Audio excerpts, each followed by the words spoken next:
Hey, what's going on, everyone? Astrologer Eric Rosen here, and welcome to Celestial Conversations from Chaos to Clarity.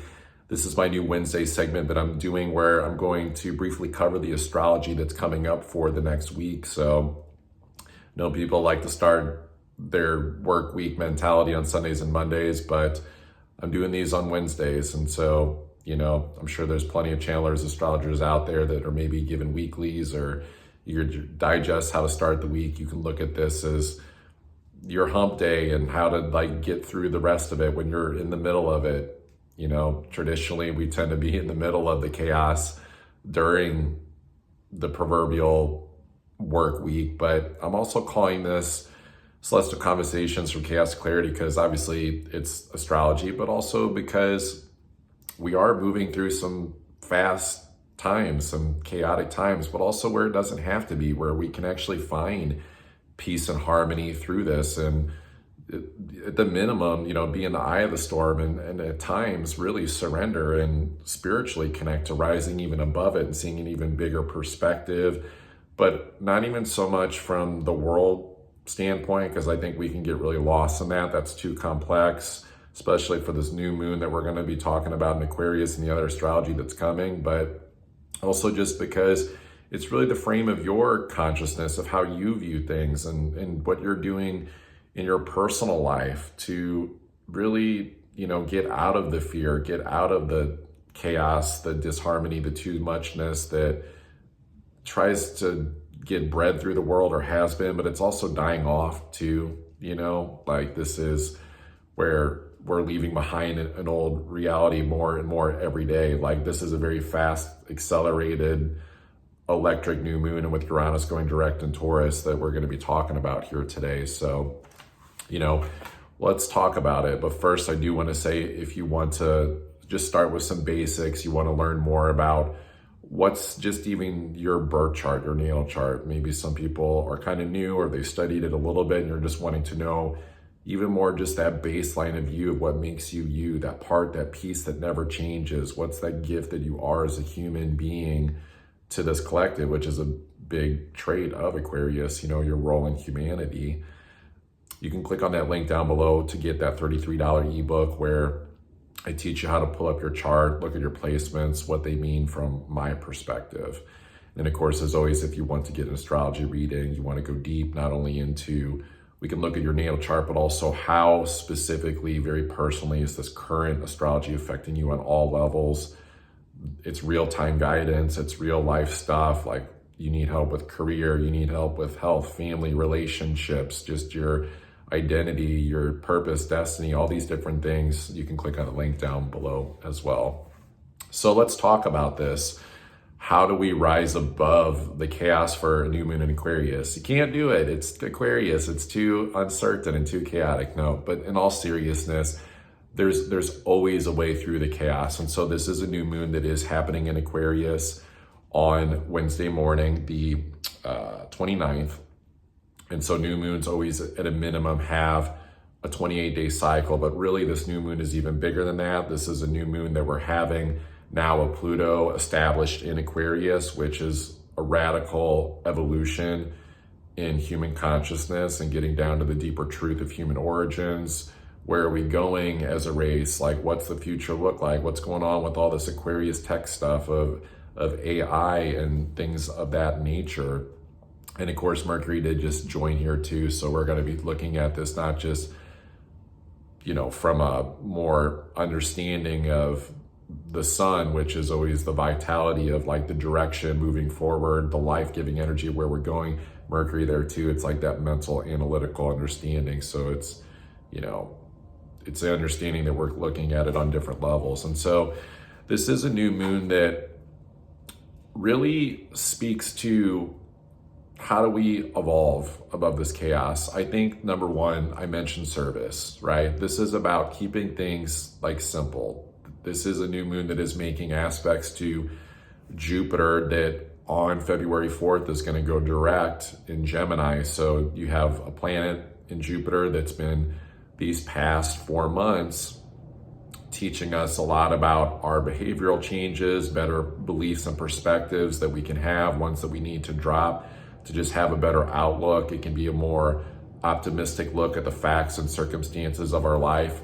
This really speaks to us being able to know that with this new moon, it's like fast moving energy. We're going into the future, but at the same time, you can find some peace in just slowing the thought process down and just assessing a bigger, wider picture. This is about checking in with what are the quality of your thoughts? What is going on with your emotions? Are you having struggles with crisis energy? Are you having issues with just processing your emotions? It could even be sexual impulses that are coming up. This is very much about these final touches of this Jupiter retrograde and going forward.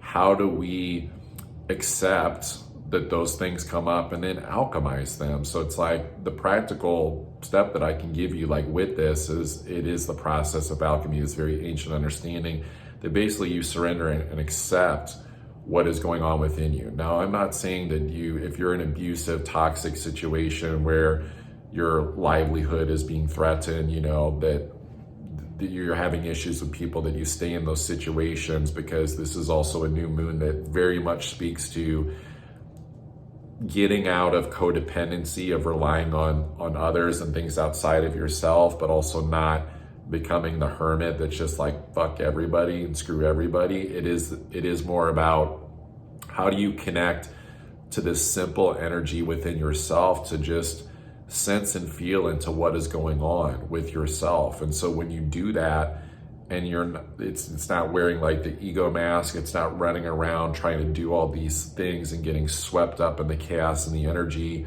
of maybe trying to control where your future is going. This could be trying to control relationship, money situations big time, as this is a new moon making a semi-square to Venus that is with Neptune this week. And so it can bring up fear and trying to force a subconscious belief, a pattern of control. It's too complex and you're wanting to get a hold of it. And so therefore you're trying to make it go in a certain direction. It's more about how do you surrender to better positive thoughts and a better belief that's actually coming from a spiritually connected, intuitive place. And so that alchemical process, if something negative is coming up, is the natural thing that leads you to this portal, this sacred threshold of how you view reality that's not getting lost in the South Node in Virgo, fragmentation of looking at things in 2D. It's all going bad, it's all going good, but not really going deeper with it.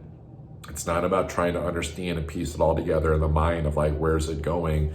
This is a deep surrender more to God, divine's plan, that energy is always in motion. Things are always going to be moving, but what frequency are you plugged into when this is happening?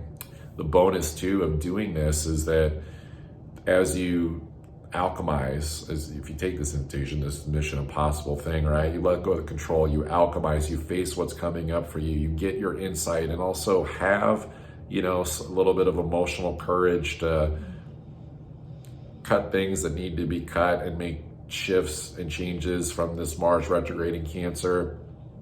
You start to become more altruistic to your own needs and the needs of others, because you're able to read the energy easier through the chaos of knowing what needs to be done. So this is a shift from not needing someone to tell you what to do or how to get through it. Like, we always want to have a support system with this new moon of connection, of community, of friendships, but it's also not about getting attached to with Pluto and Aquarius and you can't let go, and then you're not able to really like grow and move forward and innovate your life and actually take gradual steps forward, because you're not really being fully sacred and sovereign in how you're unique and different. So it's this middle ground between people and groups and friendships and, not being codependent on them, but then also not going into this full hermit mode where you become the dreamer and you're just unplugging completely from the reality and hermiting and just dreaming, but then there's no sustainability to it. So it's like, what are the steps to actually take to be of service? If you have ideas, if you have dreams, this is also a time to start really implementing those, but it's also not a rush. It's about more of that long-term piece of it. This is more gradual first behavioral changes and the perspective of your patterns, the things that you're doing in your day-to-day life is a big one, especially living from a more spiritual place. There's always a place that we can connect to more often of that spiritual intuition. And then the steps of what you're doing to create the change that you want to see in your life that feels valuable to you, that actually fits your value systems, because that's really important to make sure you're doing things from your values personally and not others, not the collectives, not the world's. And it's just more efficient of actually taking those steps because you're connected in that way. The beauty of this North Node Neptune piece too, that is making aspects of this new moon, is that we don't have to go fast just because the energy is moving fast. You're going to see it. The world's going to start moving faster and faster. And then in some places, it's going to feel like it's delays, stoppages, things can't move. Whatever it is that you're connecting to that feels that way on the outside or in your own personal life, that is a deep wake-up call to go. God's asking you to catch up and say, it's time for you to take back control of how you create in this holographic reality and see that the stresses, the concerns, all the little details of things that you're worried about is more of a self-fulfilling prophecy that you're creating from worry, lack, limitation, it's creating your own crisis mode. And so, like if you're seeing something in the world and you're using that as an excuse, because Pisces deals with excuses too, of like an Aquarius in the world, like why you're upset or in fear, I would go sit longer with this alchemical process to see like, well, where are these fears actually coming from? And it can be mental, emotional, even the sexual pieces. And I know that can make people uncomfortable, but you'll go farther when you just calm yourself, not from a place to force feeling better, because that would be a very Mars retrograde and Cancer type of energy, but more so from just connecting back to that intuitive way of being that is going to lead you into these more positive directions. And so the other thing that's nice about this new moon is that we are going to see Venus leave Aries within about a week of this new moon. It happens on the 4th. We see Venus go into Aries and we see Jupiter go direct. And so Jupiter, that when it's retrograde, which it has been for 4 months, it's hard. It can feel like the abundance isn't there. It can, especially in Gemini, it's like, wow, the circumstances aren't changing. But I think some things have been changing for some people. We've had some nice Venus aspects, but the great thing about Jupiter going direct is that the abundance can start to feel like it's more flowing on the outside, but only expands your reality and your circumstances to the extent that you understood the philosophical Jupiter lesson that's been taught this past 4 months of how to be better with your beliefs, how to be better with your attention span, how to, even if you feel like neurodivergent, like ADHD, how to like use that more as a weapon of creation instead of feeling like it's a hindrance or destruction. So for example, people can get distracted and unfocused and doing all these things all over the place and the chaos, and then maybe that's creating some nervousness and crisis energy. But neurodivergent people are also here to be innovators. And what is this new moon all about? It's about innovation. It's about moving forward, like full throttle, like there's no excuses. It's Aquarius. It's like liberation. So whatever the ideas that you've been like stewing on for these past few months, because I don't know, I wouldn't suggest anyone just like catching like what they think is like a fated train to some brand new thing that they think is going to go well. I think it's going to dead end quicker than you think. This is more so like, what is the stuff within you that maybe has felt a little stagnant because you've only just been dreaming about it and not, actually like breaking ground with it. Trust me, from experience with this energy we've been going through, it's like once you just start doing the things, even if it's like it feels like you're learning, a lesson from that kind of like grandparent energy of Aquarius that I see it as, of like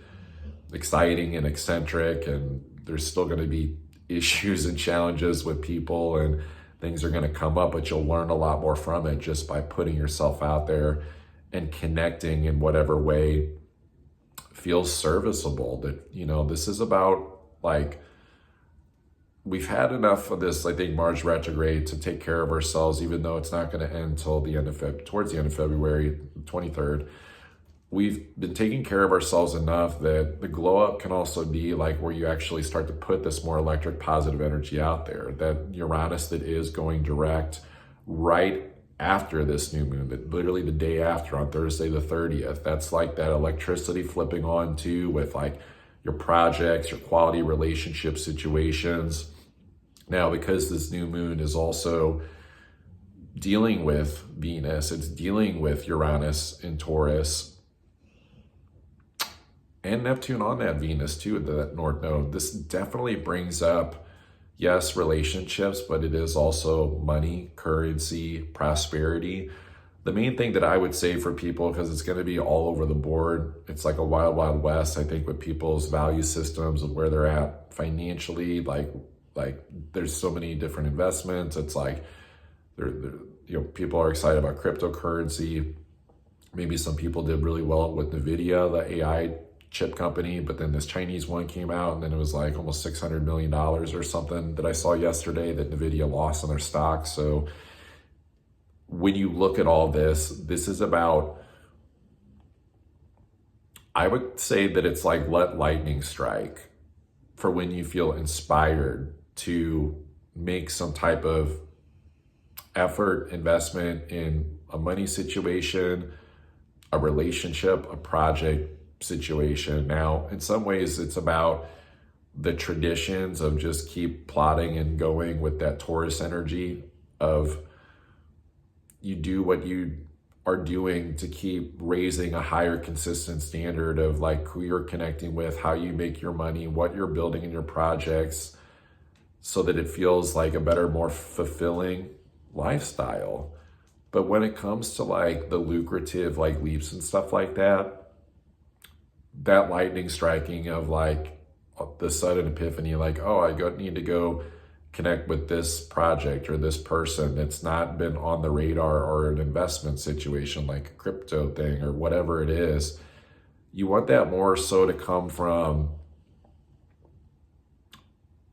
I would say that it's going to be more from this intuitive place of where you've already been practicing it from this more alchemical process of discerning the energy that's going on around you, that you're not in chaos, that you're more connected to your intuition, that you're dealing with just the simple nature of what's going on within you and that alchemy, because you're better off getting spiritual insights of like what shifts to do in those areas that are a little bit further out from what you're doing in your day-to-day life, because we could really easily use this energy of almost becoming too much like star pie in the sky thinking with like abundance and dreams that all this stuff's going to go well.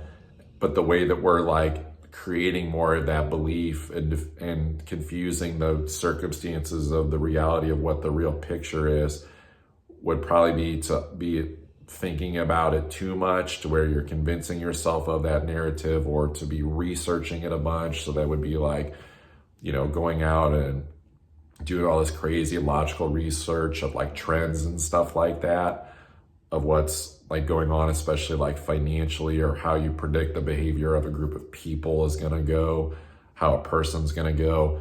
This is a new moon in Aquarius. Unpredictability. Uranus going direct, the ruling planet of Aquarius, the day after. Unpredictability with money, people, situations, like it's all over the board.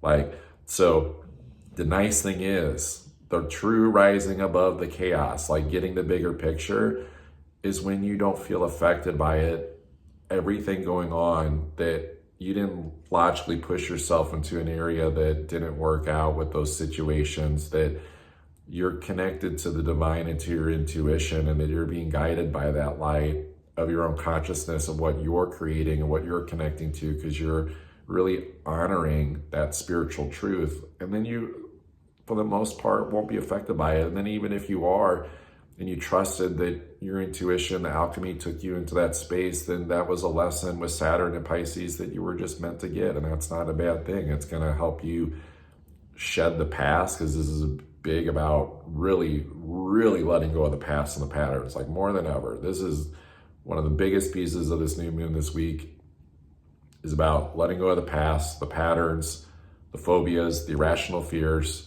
to go into a more exciting place. But it's not about getting swept up into the mania of the excitement of the collective.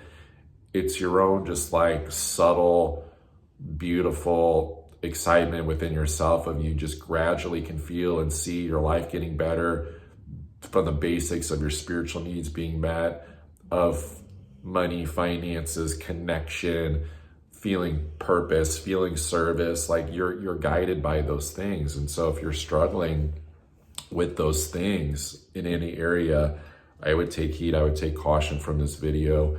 And if you want to go deeper, if you're not sure how to either piece this all together, or the DIY element of things like taking these steps feels foreign, hit me up for that link in that book and astrology reading, and I'll help you out. So it's what I have for you this week.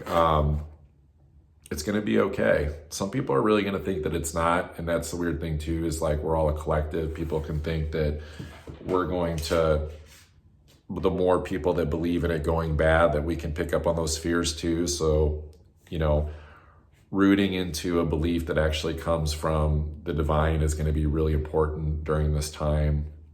And your best bet is just to like practice grounding and to like find safety in the divine connection spiritually, and prayers and meditations to let go of anything that feels fear-based, because we'll never be able to see the intuition clearly when we're in fear, especially too much fear with this energy. And it's like, how can you really reprogram yourself to this new beautiful era that we are going to be stepping into for those that are willing to be courageous? And the dark doesn't want me to say that. They want people to believe in it just a little bit longer. They want people to believe that Christmas isn't coming. And it's like, you create Christmas now, every day of your life, every fucking day. But also it's like that alchemical process. How can we actually, be that hermetic magician that you can feel and sense the shit going on around you, but when you don't fight it and you just let the alchemy happen and you let your focus, you intentionally focus on what matters to you, the life that you're wanting to create, because you do have free will and spirit wants to back you on that. It just manifests like way quicker when it aligns with your multidimensional spiritual self, the path of purpose and service. It's like things just shift so much quicker. Ask me how I know. After months of struggle, things popped in a good way. So, abundance for all, and to all a good night. Here's your card for your new moon though. Yep, King of Swords. What was I just talking about? Maybe I manifest this card, who knows? But King of Swords, right? It's a masculine energy. You're solid, you're focused, you know what you want, you're going in that direction. He's not in crisis mode. He's not flipping out. He's not having fears about where the world's going or his life is going. It's okay if you're in that, if you're feeling upside down, but you can use this energy to connect to a higher way of seeing things. You can bridge that spiritual connection. And even if you feel like you've done all the spiritual work and the healing and you know all the spiritual stuff and that, I don't care, try again. It's about getting over the disappointment of if it didn't work before, or the why didn't it work. That's all shit in the past. You can let that stuff go. The guilt, this in the background, there's a lot of forgiveness energy with all this. So that's going to be one that I think comes more later, or comes more with time. Father times wisdom, Saturn catching up to Neptune, and that North Node that will, they'll creep closer together, but it's there. It's something that we can start to play with and practice now. It's like learning how to, master a yo-yo, where some of this energy, it's okay if sometimes you feel like you do want to, you go too far one way or the other, right? Where it's like, you want to just be totally an individual and a rebel, not connected to the world, or the other way around, where it's like too much empathy and compassion, but it's not really based in reality, where we all can't take on the karma and the suffering of others. And, people are coming in and being, victims, like because there's big discernment too of who to connect to. Is the last thing I'll say is that discerning, is this person actually wanting your help, and are you wanting to be helped? Because it's, it's both. Or is it just for attention and a sob story? And that's okay, because even that is a part of the path too, like through grief and yesteryear, the past. But this is also about, we're learning a really, I think, interesting way of working with boundaries that we haven't been challenged like with before, where, maybe if we use that grandparent analogy again of Aquarius, that it's like the grandparents give a lot of leeway to the kids running around, but once they start screaming and throwing tantrums, that's when, usually it's the grandfather is like, all right, that's enough. We need to set some boundaries and a lesson here. I've given you a lot of leeway. I've given you a lot of like wiggle room, maybe even some loose boundaries, but when it comes to crisis and calamity, I think we gotta nix that shit. Or some people want to have that, so it's okay to excuse, I think, those people like out of your consciousness, of your reality, to not let it like frustrate you, because this can also be energy of like, it's okay to like work in the background very spiritually, methodically, and not necessarily people need to know about it till it's like ready. If like you're working on the solution of the change that you want to create and be of service, and then as you're doing that work, that's also aligned with your energy, because you're doing this alchemical, spiritually connected process, you really easily, uncannily, like unpredictably, surprisingly connect with the people that are meant to come to you, as opposed to like this charge energy of like, I need to bring more people into my world, my domicile, my home energy with this Mars retrograde in Cancer. Not everyone is going to see eye to eye during this time, although I think the good news is this is an unspoken thing. More and more people are getting hungry for resolve, solutions, spiritual connection, empathy, but they might not know how to do it. And so that's why we got to all just like step up and keep doing these things that we feel called to do, the piece of the puzzle that we hold. And that when you're really passionate and connected to it, you thrive in it, it's not even a puzzle piece, because you're not even focused on the puzzle. You're just doing what feels alive and electric in you, and like God, the divine, worry about the puzzle. See you next week. If you want to get an astrology reading, click on that link down below. If you want to learn about your natal chart, that link is down below as well. See you next time.